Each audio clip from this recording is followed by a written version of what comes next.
And here we go. I'm going to share my screen with you guys. Hi, everyone, and thank you for joining us today. I'm Elaine Christian, and I'm a Sustainability Program Coordinator with the City of West Palm Beach Office of Sustainability.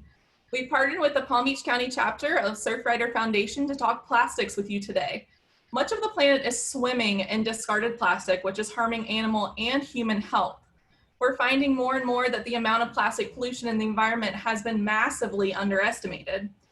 And while plastic has many valuable uses, we have become addicted to single-use or disposable plastic with severe environmental consequences. As a municipality and through the Office of Sustainability, we have been able to take some action, which we'll talk about a little bit later, but there's a lot more that can and needs to be done. And before I steal the show here, I'm going to hand it off to our presenter today, Jamie, who is the chair of the Surfrider Foundation Palm Beach County chapter. Thanks, Elaine. What's up, guys? So as Elaine mentioned, I'm Jamie Hamilton. I'm the current chair of the Palm Beach County chapter of the Surfrider Foundation. I'm going to go ahead and share my screen up here with you guys. So I have visuals. Here we go. Okay, so we're going to talk about rising above our plastic addiction, which sounds serious because it is. And if you aren't familiar with the Surfrider Foundation, then we can't be friends. I'm just kidding. So the Surfrider Foundation is an environmental nonprofit dedicated to the protection and enjoyment of the world's oceans, waves, and beaches through a powerful grassroots activist network. There's emphasis on the grassroots part. I'm a volunteer. I don't get paid to do this. I'm just very passionate about plastic pollution, and I feel everyone else should be too. And you'll see why in our presentation. So I'm going to start out in the very beginning. Now this is a story. Just kidding, don't sue me, Will. So let's go back all the way to the 1830s, around the Victorian era. So people of the Victorian era were fascinated with natural plastics like rubber and shellac. And if you're not familiar with shellac, neither was I. It's actually a product of the sticky excretions of this female lac beetle. Very interesting, fun fact. So they were amazed at how the materials were malleable, but also amenable to being hardened into a final manufactured form, like this tire that you're watching being manufactured right now. And up until this point, the only materials that they mainly used for manufacturing were wood, iron, and glass, which are not exactly prone to being flexible. So due to their fascination, during the 19th century, patent books were filled with plastic prototypes made of combinations of cork, sawdust, rubbers and gums, even blood and milk protein, kind of gross, all designed to create materials that had some of the qualities that we now ascribe to plastic. But the big breakthrough came in 1869, when John Wesley Hyatt invented celluloid. Celluloid was sturdier and steadier than most natural materials, but it can still be molded into virtually any form, like film strips that were used in early cinema. They were originally made from celluloid. But Hyatt even boasted in his patent letters that as petroleum came to the relief of the whale, so as celluloid given the elephant, the tortoise, and the coral insect, that lac beetle, a respite in their native haunts. And it will no longer be necessary to ransack the earth in pursuit of substances which are constantly growing scarcer. If he only knew. Anyway, it turns out making these things from celluloid was labor intensive, and the material was so volatile that workers needed a constant spray of water to put out the inevitable fires that would erupt. No one had time for that. So in 1920, a company called Bakelite emerged with a new answer to this mass manufacturing problem: synthetic plastic. So more specifically, it was a combination of formaldehyde and phenol. The first polymer, which is what all plastics are made up of, that was created entirely in a lab. So no natural substitutes, no natural polymers were used. It was all created just in a lab by people. This was amazing and groundbreaking at the time.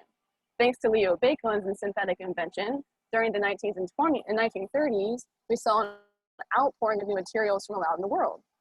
So scientists decided they no longer needed to imitate the natural world if they could simply exploit it to create these synthetic materials.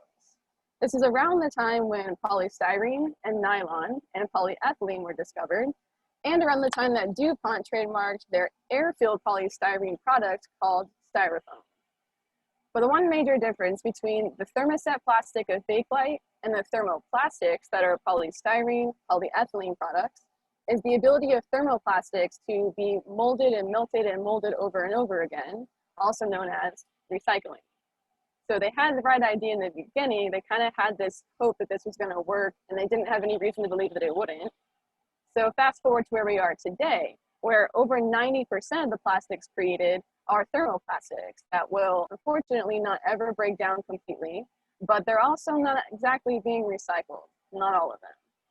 So when we think of plastic, this is what we usually think of when we picture it in our brains, right?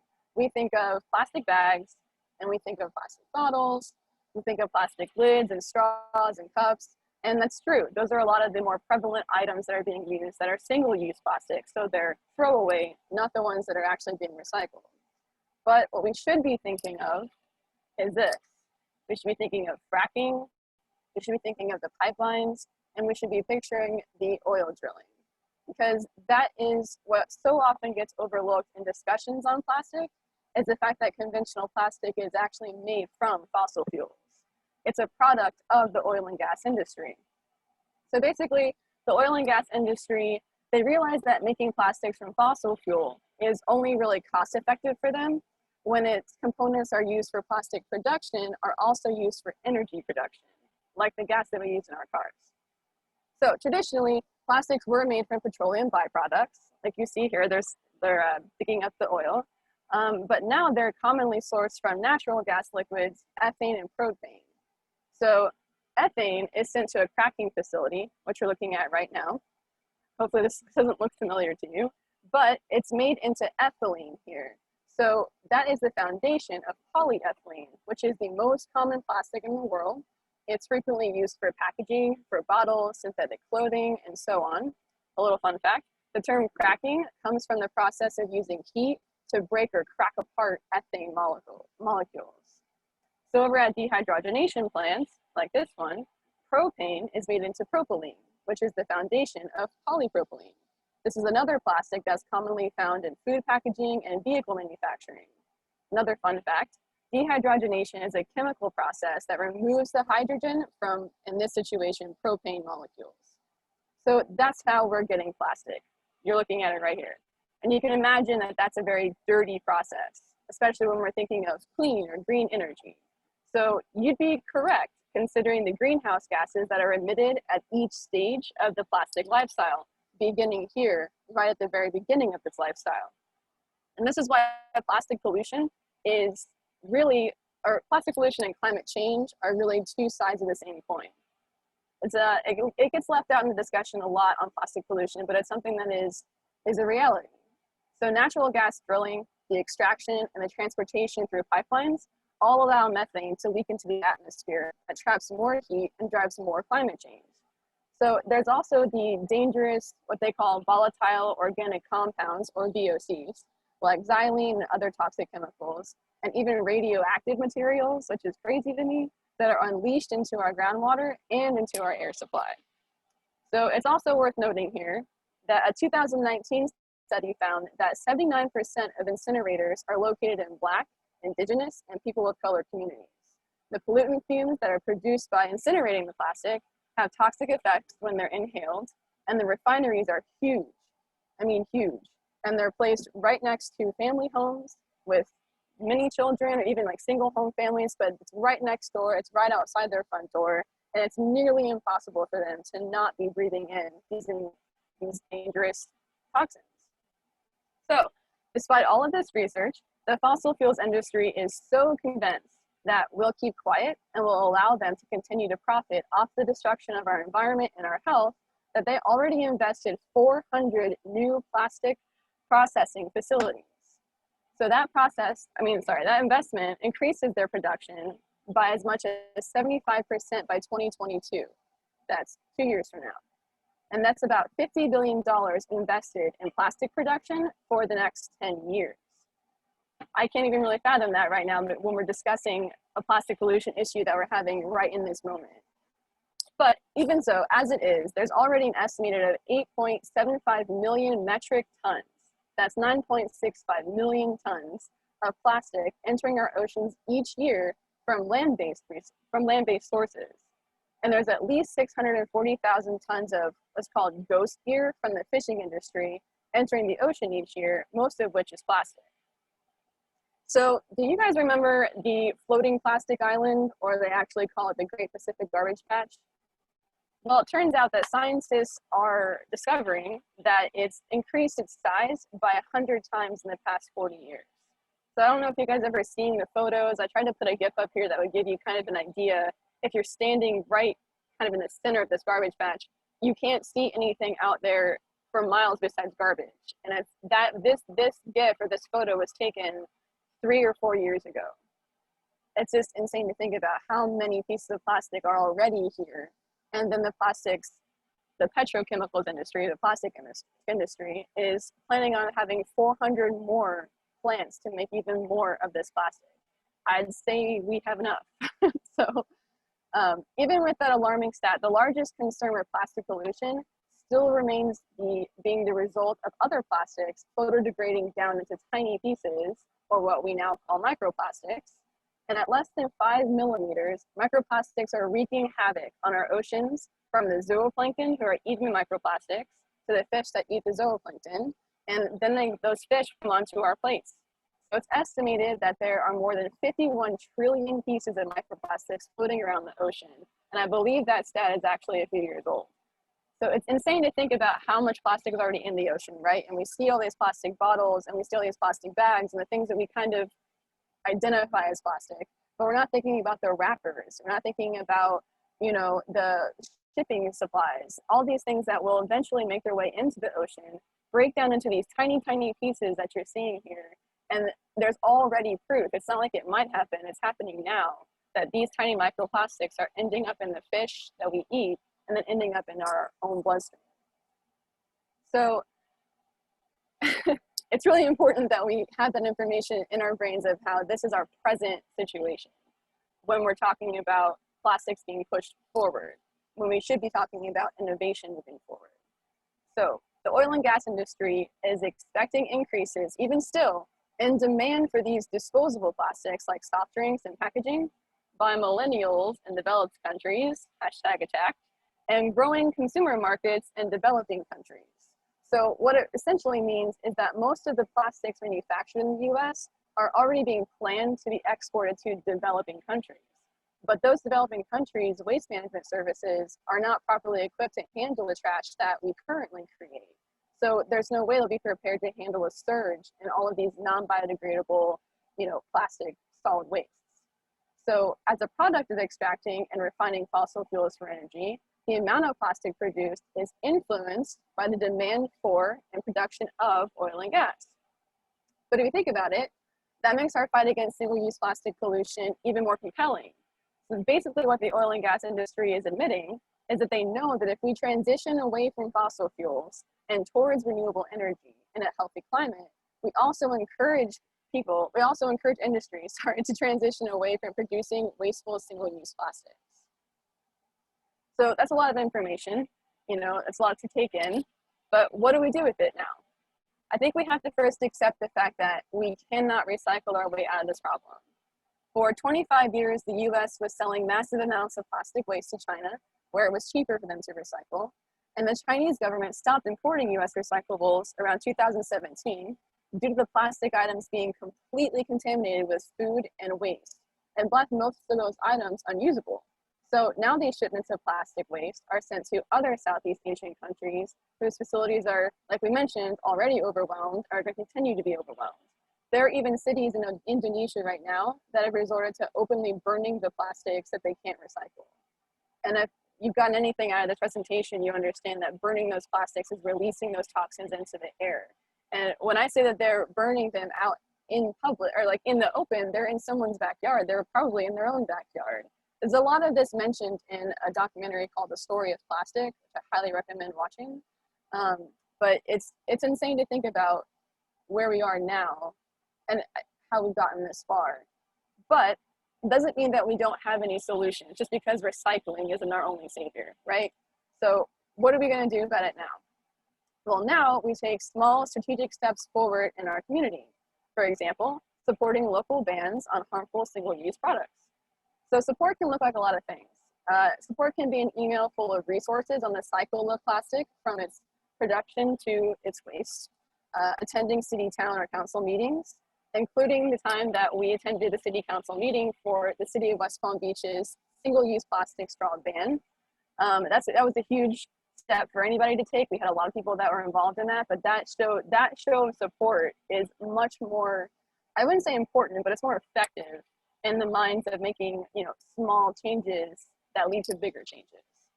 So keep that in mind next time you have even a virtual meeting coming up for your city and town council.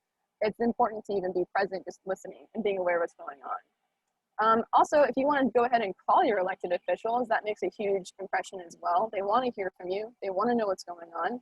And a lot of times they can't always be the expert on things.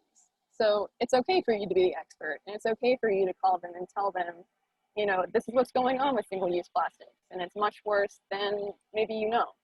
And, you know, provide those resources and be that resource for them.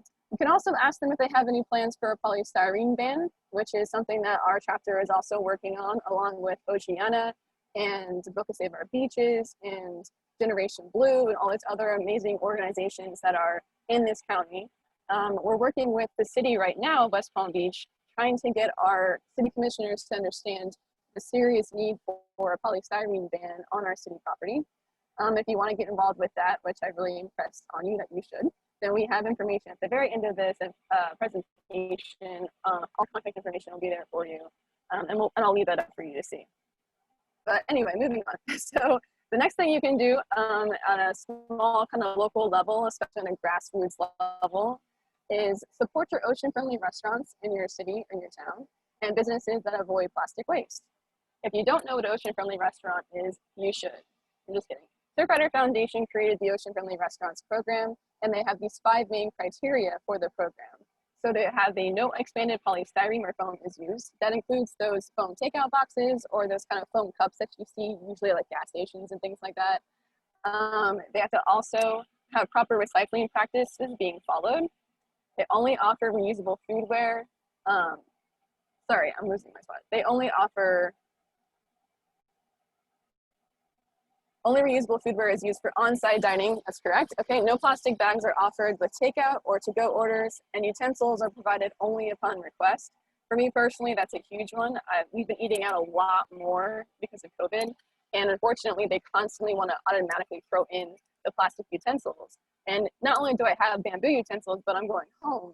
So I always forget to say, please don't put them in there. So it's actually more beneficial if they just don't put them in there, and then it's my fault if I forget to ask. Like, that's kind of the habit we're trying to change with this program, at least one of them. They also have no plastic bags offered, and they have paper straws provided only upon request, which I think is a huge asset that kind of like goes along with the city of West Palm Beach's program. They kind of go hand in hand like that. The paper straws will be there if you need them, but they're also only upon request. Another thing that we can do individually is reduce our reliance on greenhouse gas emissions by driving less, investing in high efficiency lighting and appliances, and buying locally. One of the biggest changes I've made recently in my life is that I go to our local fruit stand, and we buy our fruits and our veggies from there, sometimes our eggs as well, if they have the local farmers have their eggs there. Excuse me, and not only is it less expensive for us, but it's right down the street. We barely have to go anywhere.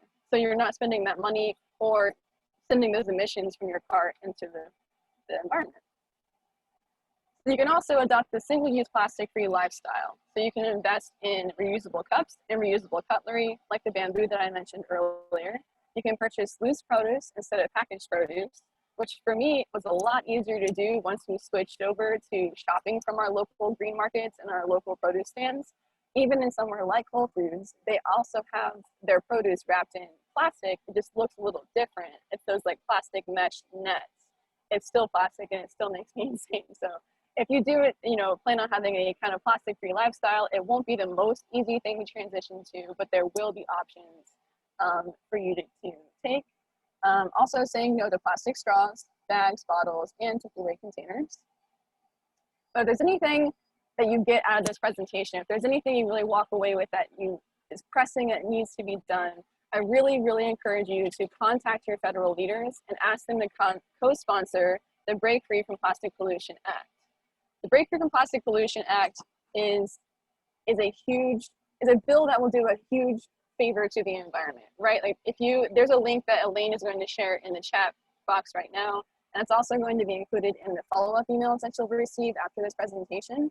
And Surfrider has made it so easy at this link to not only understand what the bill is doing for the environment, but also for you to contact your federal officials and ask them for their support. You know, usually we would ask you guys to make phone calls and kind of push the issue, give you some talking points, but this is even simpler. All you have to do is put your information in, your first name, your last name, your address, and it'll locate all of your federal officials for you. It'll even show you a picture of them if you haven't met them before. And they'll have a contact information listed underneath, so you can contact them on your own. And I highly recommend that you save that information for later because you'll need it. But then there's also a letter that's already written up that discusses all the reasons why we need to have these plastic, you know, laws in place. You know, this kind of revolution on moving away from our plastic addiction. It's already written there for you. So you can either just click next and it sends it automatically, or you can add in your own, you know, 2 cents to that, which I also recommend that you do. It's always best for them to hear exactly why you personally are affected by this, or you want to see the change, you know, things like that. So that's a huge ask that I will leave with you guys with. And also just a friendly reminder that your individual choices do matter.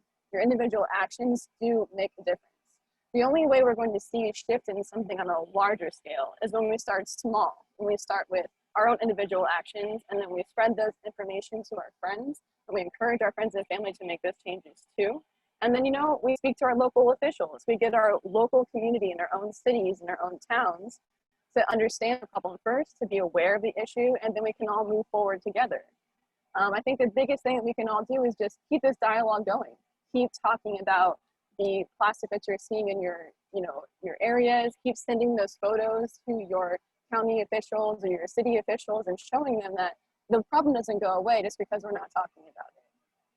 So thank you guys. And remember that we all can just do what we can with what we've got where we are. Thank you so much, Jamie.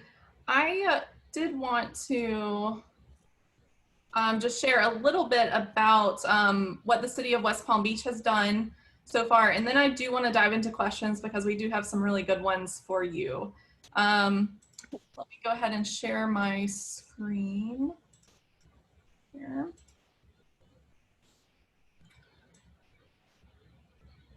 Let's see.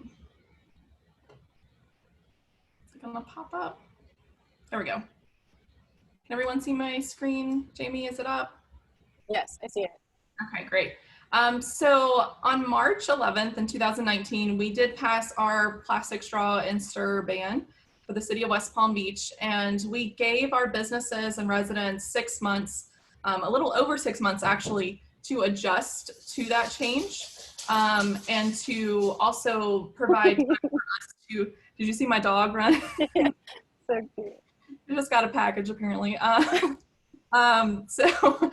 So we gave our businesses and residents a chance to adjust to this new ordinance that we were introducing, so that it wasn't just an abrupt change. And that's of course what we aim and strive to do with everything moving forward. So we had 6 months to provide education to our businesses and residents, and there were some exclusions, and more information can be found on our webpage, wpb.org/plastic-free. And this was an ordinance that is applied citywide and is still in effect. We also, I mentioned we provided education, but we also provided resources for our businesses too. So the picture down there on the bottom in the middle is a picture of our metal straws that we have that we gave out to businesses, and we do still have on hand to hand out to residents and businesses as well. And I'm gonna go through just a couple more slides, but Laura is in the office right now and she's gonna give us a look at some of those resources in a minute. Let's see, there we go. All right, so this is our mailer that was sent out to all of our businesses in the city of West Palm Beach that provide straws to customers. So you can see that there was a lot of education that went out. I won't go through this whole mailer, but we really tried to provide as much education and resources to the businesses before that went into effect. So this is the inside. This is kind of like the middle of it. It was a page that was folded like 4 pages, I guess. I don't know how to explain it. But in this shows you the front cover and then the back page. So we also encourage everyone to go beyond the ordinance. So not just looking at plastic straws and stirs, but going beyond that, because there's a lot more that we need to do. And I just wanted to mention this really fun event that we had, Paddle Against Plastic, with the Surfrider Foundation with Jamie. And this was out at the South Cove Islands right before we passed, I think it was right before we passed the ordinance. And we were actually told before we went out there, like, oh, you're not going to find much, you know, don't really worry about it. You're not going to find a ton. I would say within the first 10 minutes, like my kayak, as you can see that top middle picture, is overflowing with plastics and just garbage, stuff that should not be in the intercoastal. Even in the mangroves, the bottom left picture, you can see there's just plastic just trapped up in there. I mean, it's everywhere. So this was a really fun event, and I know that due to COVID, we're kind of in, you know, this different state, but I do encourage you to safely, if you can, go out to your local beaches or waterways, or even just walking around your neighborhood. I mean, if you see trash, you know, pick it up, and that can really help your community and your neighborhood. And I want to give Laura an opportunity. She's actually in our office right now. I'm gonna switch over to your video. Laura, can you show everyone some of our great resources that we have? So not only our metal straws, but we also have some great giveaways like our bamboo utensil sets. Everyone, I'm Lara. Yeah, Elaine, here you go. Can you hear me? We can hear you. Okay, this is our bamboo utensils. Oh, okay. Here you go. It's hard to. There you go. And the metal straw. And we have wonderful sandwich bags, very cute. Yes, so those you can use for your sandwich instead of plastic bag. And okay, water bottles, of course.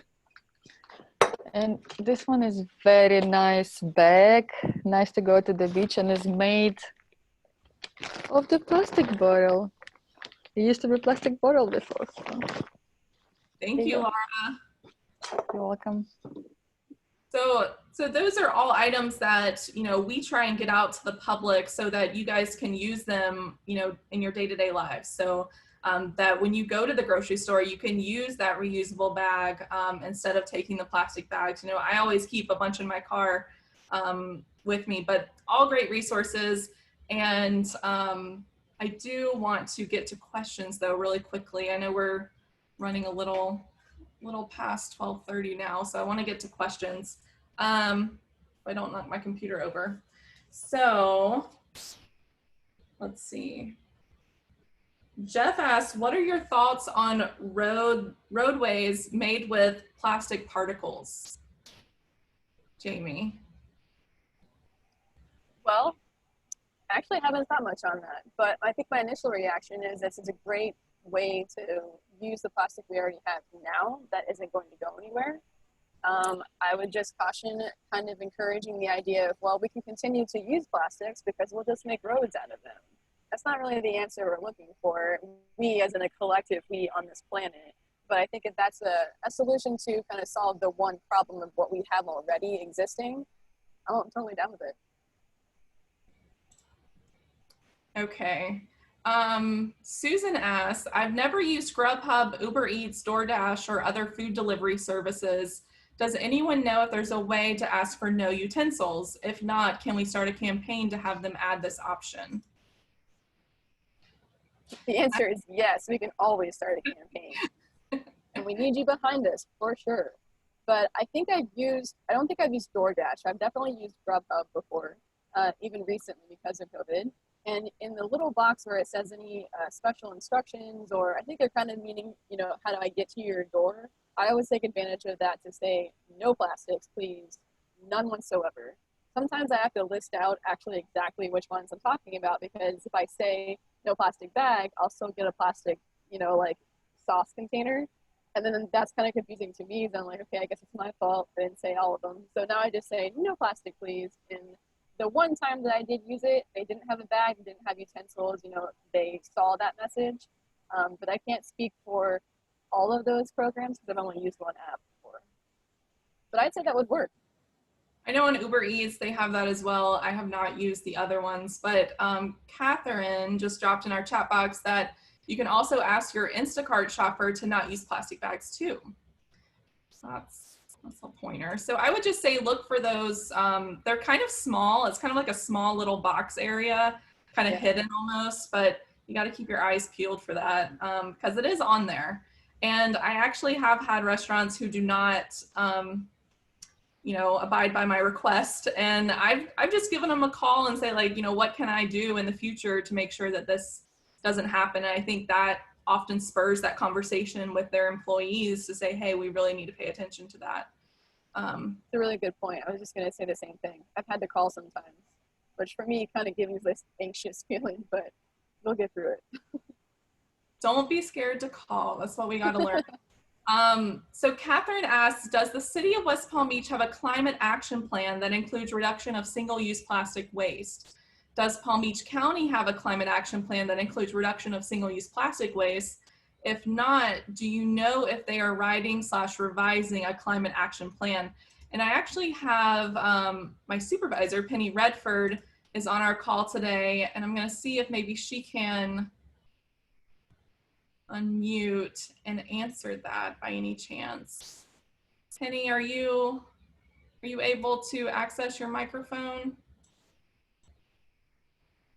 I know she had to, I don't know if she's able to access her microphone. I can speak to the city of West Palm Beach while we're waiting. I don't know if she'll be able to answer, but, or at least by audio. So the city of West Palm Beach, we are revising our sustainability action plan. And we do include the reduction of single-use plastic waste. And that is it's still in the works. So we're still putting it together, still drafting, but there is language in there that includes that. And like I said, I can't speak to Palm Beach County. Penny, it looks like you're unmuted now.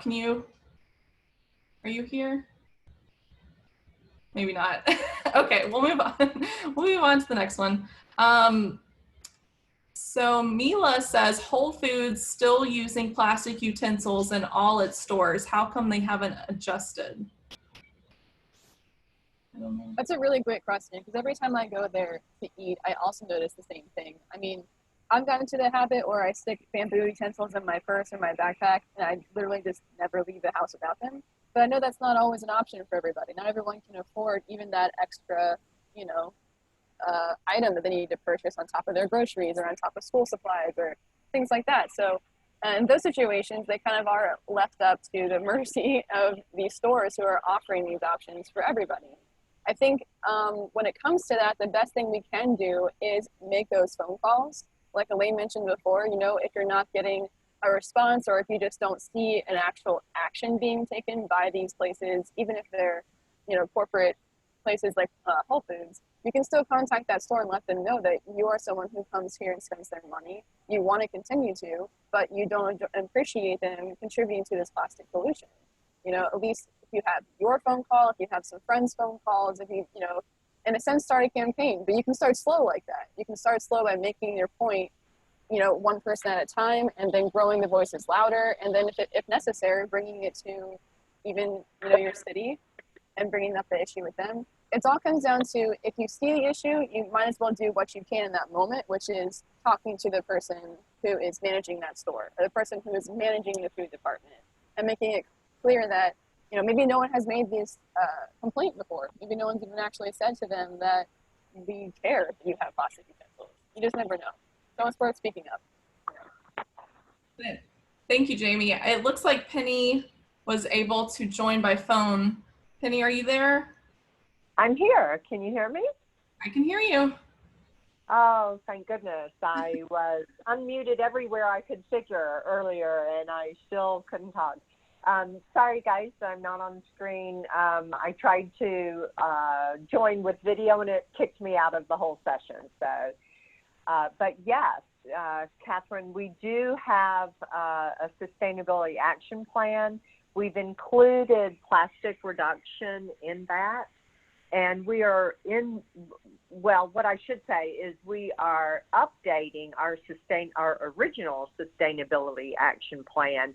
And we do have plastic reduction as a goal in that updated version. That should be coming out to everyone soon. It's under review within the city, and then we will be bringing it forward to the commission. In addition to that, we also are working on certification that is LEED for cities and communities, and they also have, I believe, goals for plastic reduction. So we are trying to be really good stewards of our resources, and you know, just like our city sustainability tagline says, we're rethinking paradise today, tomorrow, together. So we need everybody's help. In addition, asking to, you know, not take those utensils, recycling everything you can, and talking to your commissioners and elected officials to let them know that this is important to you. Because although they do listen to us, when residents and businesses and visitors share how important this is with their commissioners and the mayor and other administration, it makes a big difference. So please speak out. Thank you, Penny. And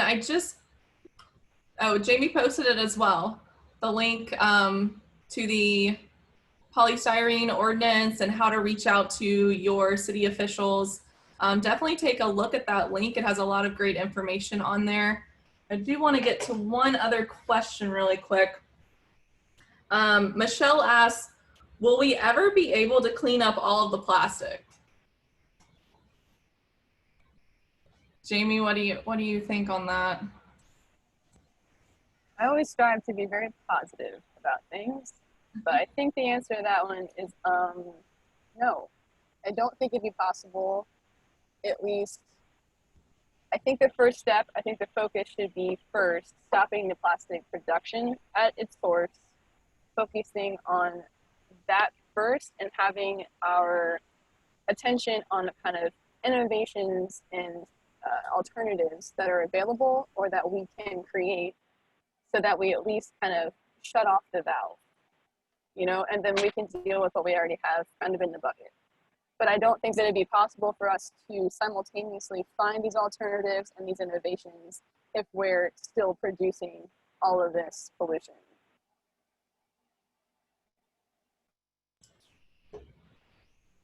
I agree. Thank you, Jamie. I am putting our email address in the chat box in case you have any questions or additional questions, I should say, for the City of West Palm Beach Office of Sustainability. We'll get to one last one. Oh, wait. There might be a couple more. You guys are sending a lot. All right.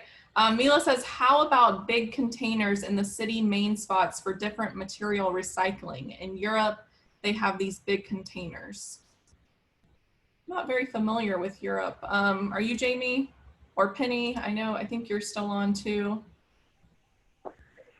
Well, this is Penny. What I would say is it's a challenge for space, and it's something that we have struggled with, especially in the downtown. We're very conscious of it. And, you know, it is a goal of ours, and don't think that just because you're not seeing something happening right now that we are not trying to work out some details. And I also wanted to just add something to what Jamie had said earlier about the plastic. Can we ever get it out? And just thinking even more broadly, an eye-opener to me was when we purchase supplies that we do share with you, like our bamboo utensils. Unfortunately, a lot of those do come from China because they are not produced in our country. And so we constantly are trying to get them to not send us things in plastic. We talked to one of our vendors, and they said the reason things come in plastic is that the air pollution is so bad in China and in other, large manufacturing countries like that, that they wrap it in plastic to keep it clean.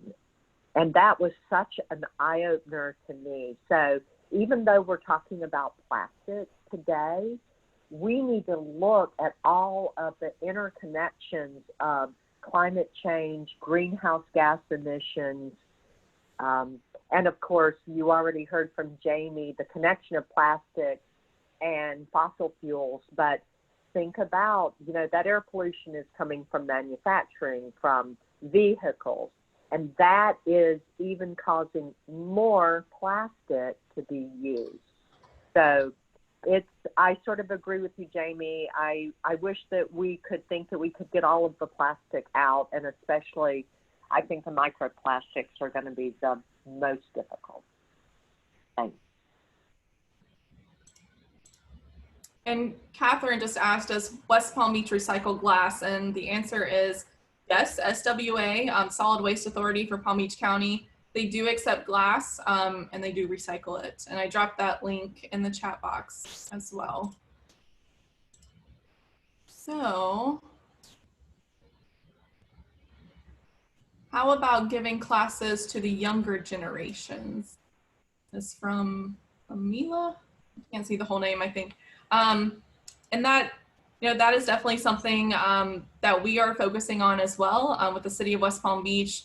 And specifically me, I have been trying to work more and more with our after school camps and summer camps. Due to COVID, a lot has changed, and there are different precautions and different ways that we have to go about it, but we are working with our Parks and Rec department to hopefully get more of that going. But that is certainly, I will agree, talking to our younger generations is a big step, and definitely an important step that we need to take too.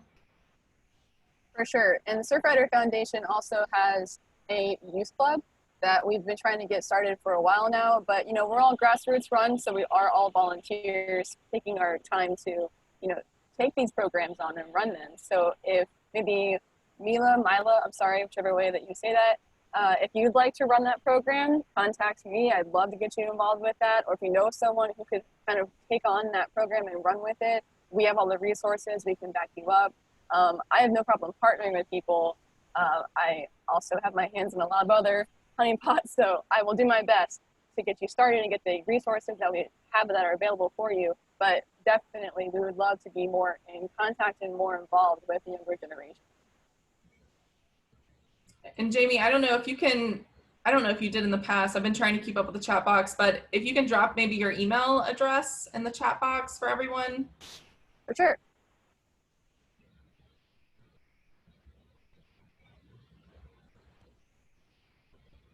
And yes, as Penny just said, thank you all for being interested, engaged, and ready to help us take action. That is really great that we have so much support from the community and our residents. And just to reiterate again, we don't know what you guys want unless you reach out and tell us. So reaching out to your local city officials, your commissioners, it really goes a long way. And also on the state level as well, just all around, it really does go a long way and is very important. And Jamie, I don't know if you have any final words, but One thing I do have to add, I totally forgot about the upcycle contest that our chapter is running for the month of August. You still have 2 more weeks, I believe, to get involved and submit your upcycle project. So upcycling is very simple to me. You're going to take products that you already have, maybe materials that are left over from other products that you couldn't use, and find a way to make a new product. Innovate and think of something that you can create. Be something very simple, like I'm taking an old t-shirt and I'm cutting it up and kind of macrame braiding, or however you say that, into a produce bag. So whatever your product is, or whatever your project is that you choose, just make sure you either get a video of kind of how you're doing it, or get a photo of the end result of what you've done, and post it to your Instagram account and tag us in it. I'll put our tag in the chat box too, but it's at Surfrider PBC. And then on September 1st, we'll choose a winner, and we have Mako brand t-shirts, we have Surfrider swag, and we're working on a few other prizes for you guys. So it should be a fun way for you guys to kind of take the stuff that maybe couldn't be recycled and still reuse them. Awesome.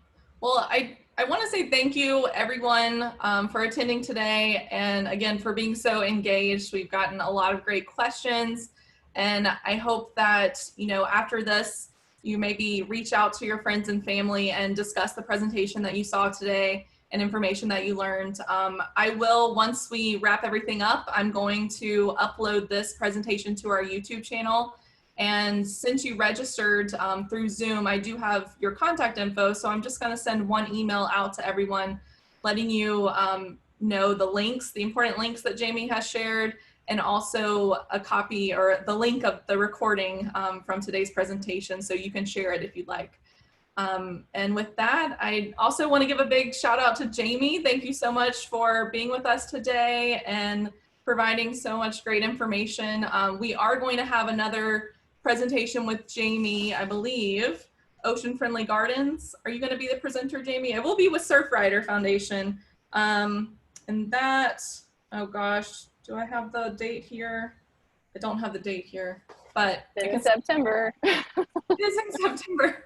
I want to say September 25th, but I can also include that in the email that I send out to you guys as a follow-up. And yeah, thank you so much, everyone. Please reach out to us if you have any questions or concerns, and you'll have my email address when I send that follow-up email. So, Thanks, Elaine. thank you, guys. Happy Friday. Happy Friday. Have a good weekend, everyone.